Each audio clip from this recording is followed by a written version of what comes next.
ఓం నమ శివాయ. అందరికీ నమస్కారం అండి. మనకు అతి త్వరలో దీపావళి పండుగ రాబోతుంది. అయితే ఈ సంవత్సరం దీపావళి పండుగ ఏ రోజు వస్తుంది? 20వ తేదీన, 21వ తేదీన మనం దీపావళి పండుగ చేసుకోవాలి. అలా అని ఈ అమావాస్య గడియలు ఎప్పుడు ప్రారంభమై ఎప్పుడు వరకు ఉంటాయి? లక్ష్మీదేవి పూజ ఎప్పుడు చేసుకోవాలి? నిశ్చిత పూజ సమయం ఏమిటి? అలానే దీపావళిని 5 రోజులు పండుగ చెప్పుకుంటూ ఉంటారు. అయితే ఆ 5 రోజుల పండుగలు ఏమిటి? ధనత్రయోదశి, లక్ష్మీ కుబేర్ల పూజ ఏ రోజు చేసుకోవాలి? ఈ విషయాలన్నీ కూడా వివరంగా ఈ వీడియోలో తెలియజేయడం అనేది జరుగుతుందండి. కాబట్టి ఈ వీడియో ఎక్కడ కూడా స్కిప్ చేయకుండా పూర్తిగా చూడండి. అప్పుడే మీకు పూర్తిగా అర్థమవుతుంది. దీపావళి అంటేనే ఎలుగుల పండుగ, చెడుపై మంచి సాధించిన విజయానికి ప్రతీక. అయితే ఈ దీపావళి పండుగను 5 రోజులు జరుపుకుంటాం. అయితే చాలామందికి తెలియకపోవచ్చు, కొంతమందికి తెలిసి ఉండవచ్చు. ఈ దీపావళి 5 రోజుల పండుగలలో మొదటి రోజు వచ్చే పండుగ ధనత్రయోదశి. ఈ సంవత్సరం మనకి ధనత్రయోదశి 2025 అక్టోబర్ 18వ తేదీన శనివారం నాడు వచ్చింది. త్రయోదశి తిథి రోజునే ఈ ధనత్రయోదశి పండుగ అనేది జరుపుకుంటూ ఉంటాం. ముందుగా త్రయోదశి తిథి ఎప్పుడు నుంచి వచ్చింది, ఎప్పుడు ప్రారంభమైంది, ఎంతవరకు ఉంటుందో తెలుసుకుందాం. 2025 అక్టోబర్ 18వ తేదీ శనివారం మధ్యాహ్నం 1:07 ప్రారంభమై అక్టోబర్ 19వ తేదీ ఆదివారం మధ్యాహ్నం 1:37 ముగుస్తుంది. అయితే ముఖ్యంగా ఈరోజు లక్ష్మీ కుబేర్లను పూజిస్తాం. అలానే ఈరోజే ధనయంత్రి కూడా ఆవిర్భవించింది అని అంటారు. అందుకే ధనయంత్రిని కూడా పూజిస్తాం. అలానే యమబాధల నుండి కూడా బయటపడడానికి ఈరోజు యమదీపాలు కూడా పెట్టుకుంటూ ఉంటాం. లక్ష్మీ కుబేర్లను ధనయంత్రి పూజ చేసుకోవడానికి శుభ సమయం వచ్చేసి 2025 అక్టోబర్ 18వ తేదీ శనివారం నాడు సాయంత్రం 5:40 నుండి 8:10 మంచి శుభగడియలు ఉన్నాయి. ఈ సమయంలో మీరు లక్ష్మీ కుబేర్లను చక్కగా పూజ చేసుకోవచ్చు. అలాగే ధనయంత్రిని కూడా పూజ చేసుకోవచ్చు. అదే సమయంలో యమదీపాలు కూడా పెట్టుకోవాలి. ఒకవేళ మీకు కుదరకపోతే ఆ రోజు అంటే ఆ తర్వాత రోజు అయినా అంటే అక్టోబర్ 19వ తేదీన ఆదివారం రోజున త్రయోదశి ఉంటుంది. కాబట్టి ఉదయం సమయంలో లక్ష్మీ కుబేర్లను పూజ చేసుకోవచ్చు. ఉదయం 8:30 నుండి ఉదయం 9:10 మీరు చక్కగా పూజ చేసుకోవచ్చు. అయితే ఈ ధనత్రయోదశి రోజున కొంతమంది ఏంటంటే కొన్ని విలువైన వస్తువులను, బంగారు వస్తువులు కావచ్చండి, వెండి వస్తువులు కానీ కొనుగోలు చేసుకోవడం వల్ల ఆ లక్ష్మి అమ్మవారు కూడా ఆ వస్తువుల రూపంలో మన ఇంటికి వస్తుంది అని నమ్మకంతో ఆ రోజు బంగారం, ఎండి విలువైన వస్తువులను ఇంటికి తెచ్చుకుంటూ ఉంటారు. అయితే అవి ఖచ్చితంగా తెచ్చుకోవాలని ఏమీ లేదు, ఎవరి నమ్మకాన్ని బట్టి వాళ్ళు చేసుకుంటూ ఉంటారు. ఇక అన్నిటికంటే ముఖ్యమండి పూజ, దానం, జపం ఇవన్నీ చేయడం ద్వారానే సంపూర్ణ ఫలితం అనేది మనకు దక్కుతుంది. విలువైన వస్తువులు కొనుగోలు చేయడానికి ఇది శుభ సమయం అని చెప్పుకోవచ్చు. 2025 అక్టోబర్ 18వ తేదీ మధ్యాహ్నం 3 గంటల నుండి 19వ తేదీ మధ్యాహ్నం 12 గంటలలోపు ఎప్పుడైనా సరే విలువైన వస్తువులను కొనుగోలు చేసుకోవచ్చు. బంగారం, వెండి వస్తువులను, వాహనాలు కొనలేని వాళ్ళు అంటే వాళ్ళ శక్తికి కొనలేని వారు మన శక్తికి కొరది ఏ వస్తువునైనా సరే ఆ రోజు తెచ్చుకోవచ్చు. అలాంటి వస్తువులు తెచ్చుకోవడానికి అనే విషయం మీకు అంటే మనం కొన్ని అంటే అందరి దగ్గర డబ్బు ఉండదు కదండి. ఈ బంగారం, వెండి, వాహనాలు కొనలేని వారు వాళ్ళ శక్తి కొరది ఏదైనా సరే తక్కువ ఖరీదైన వస్తువులు తెచ్చుకుంటే చాలా మంచిది. మరి ఆ విషయాలన్నీ కూడా నేను నెక్స్ట్ వీడియోలో తెలియజేస్తానండి. తప్పకుండా చూడండి. మన ఛానల్లో అంటే మన ఛానల్ని సబ్స్క్రైబ్ చేసుకోండి. అప్పుడు ఆ వీడియో చూడడానికి మీకు అవకాశం అనేది ఉంటుంది. ఇక ఆ తర్వాత దీపావళి 5 రోజుల పండుగలలో రెండవ పండుగ నరక చతుర్దశి.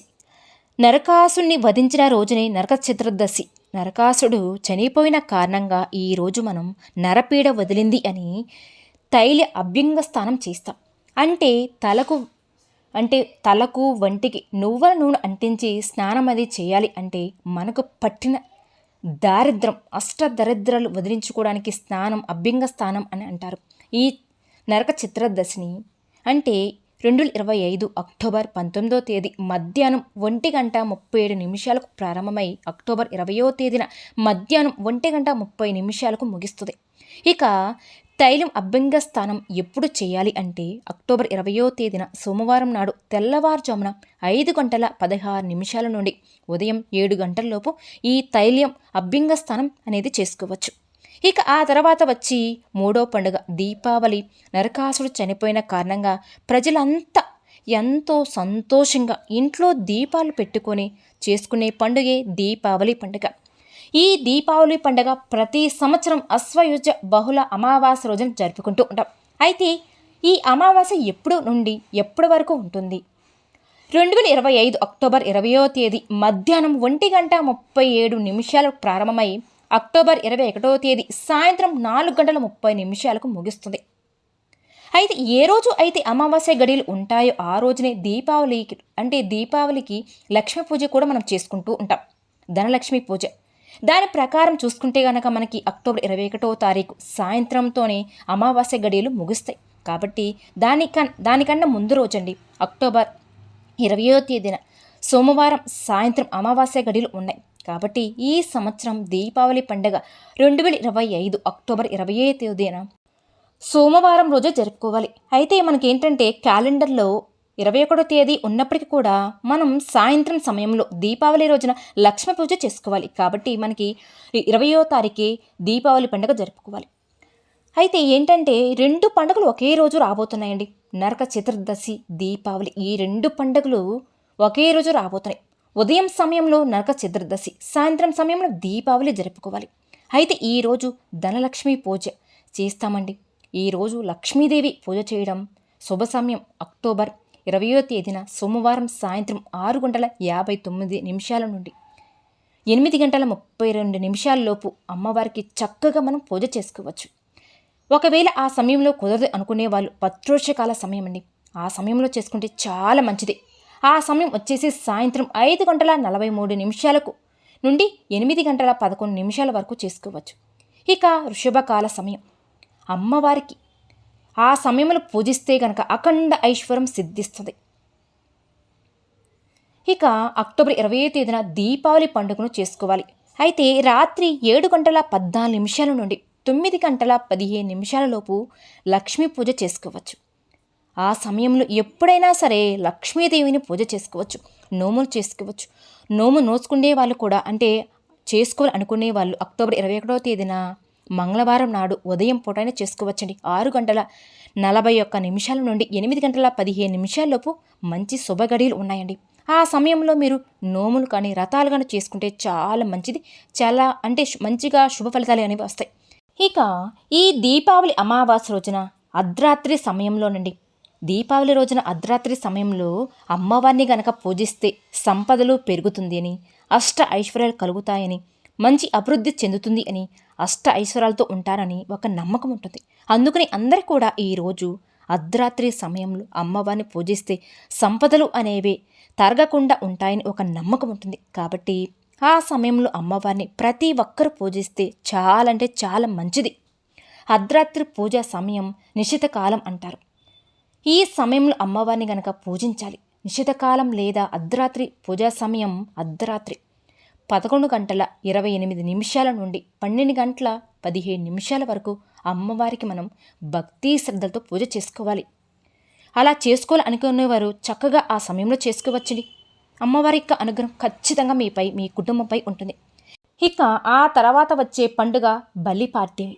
ఈ బలిపాడ్యమి కార్తీక మాసం ప్రారంభమైన మొదటి తిథి రోజే బలిపాడ్యమి వచ్చింది. అంటే 2025 సంవత్సరంలో అక్టోబర్ 22వ తేదీన బలిపాడ్యమి అయితే అసలు ఎప్పుడు ప్రారంభం, ఎప్పుడు వరకు ఉంటుంది అంటే 2025 అండి. అక్టోబర్ 21వ తేదీన మంగళవారం సాయంత్రం 4 గంటల 40 నిమిషాలకు ప్రారంభమై అక్టోబర్ 22వ తేదీ బుధవారం నాడు సాయంత్రం 5 గంటల 52 నిమిషాల వరకు ఉంటుంది. బలిపాడ్యమి అంటేనే బలిచక్రవర్తి సంవత్సరానికి ఒక్కసారి భూమి మీదకి తిరిగి రావడాన్నే బలిపాడ్యమి అని అంటారు. వామనుడు 3 అడుగులతో పాతాళ లోకానికి వెళ్ళిన బలిచక్రవర్తి ఈరోజే భూమి మీదకి తిరిగి వస్తాడు. అందుకే దీన్ని బలిపాడ్యమి అని అంటారు. అయితే ఈ రోజు అయితే మనం ఏమి చేసుకోవాల్సిన అవసరం అయితే లేదండి. కానీ ఈ రోజు నుంచి మనకి కార్తీక మాసం ప్రారంభమైంది కాబట్టి కార్తీక మాసం స్నానాలు కావచ్చు, పూజలు, నోములు, అలానే దానాలు, ఉపవాసాలు ఇవన్నీ కూడా మనం చేసుకుంటూ ఉంటాం. ఈ రోజు నుంచి ప్రారంభం చేసుకోవచ్చు. కాబట్టి కార్తీక మాసం సంబంధించిన అన్నీ కూడా ఈరోజు మీరు చక్కగా చేసుకోవచ్చు. ఇక దీపావళి పండుగలలో ఆఖరిది 5వ పండుగ బంగిని అస్తభోజనం.